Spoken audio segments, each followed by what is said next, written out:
Hello everyone, আসসালামু আলাইকুম।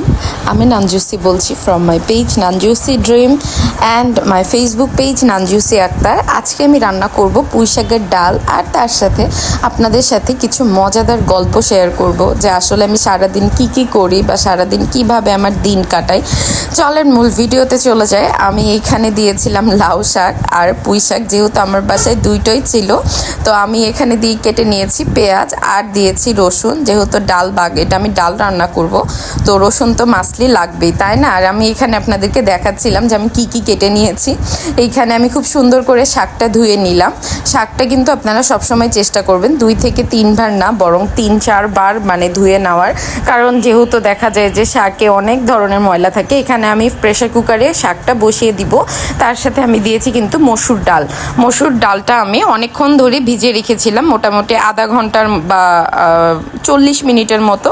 এইখানে আমি দিয়ে দিলাম সেদ্ধ করার জন্য। এখানে দিয়েছি আমি লবণ, আর দিব এখানে আমি গুঁড়া মরিচ, আর তার সাথে আমার একটু ম্যাজিক মশলা দিয়েছি। সামান্য পরিমাণ পানি আমি এখানে দিয়ে প্রেসার কুকারের এখন হালকা একটু নাড়াচাড়া করে দিব। নাড়াচাড়া করে দিয়ে এখানে কিন্তু আমি ঢাকনা লাগিয়ে দিব। আসলে এটা 1টা থেকে 2টা সিটি উঠলেই মোটামুটি যথেষ্ট এনাফ, আর সিটি দেওয়া লাগবে না।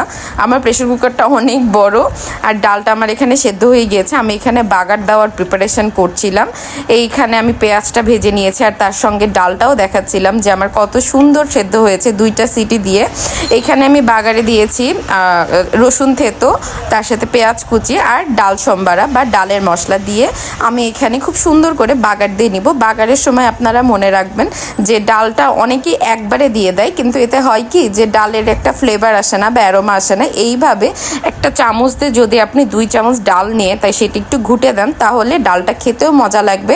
আবার মানে ডালের যে একটা অ্যারোমা আসে মানে ডাল মশলার, ওইটাও কিন্তু ভালোভাবে আপনার রান্না থেকে আসবে। আসলে রান্না করাটা কিন্তু কোনো বড় বিষয় না, কিন্তু কিছু ছোট ছোট ট্রিক্স যদি আপনি জানেন, তাহলে দেখা যাবে আপনার রান্নাটা কিন্তু একটা সিম্পল রান্না কিন্তু মানে অসাধারণ হয়ে যাবে। এখানে আমার ডালটা পুরোপুরি সেদ্ধ হয়ে গিয়েছে। আমি এখানে ডালটা দিয়ে দিয়েছি, দিয়ে এখন সামান্য পরিমাণ আমি পানিও কিচ্ছু দিব না, জাস্ট বলক উঠিয়ে নিব।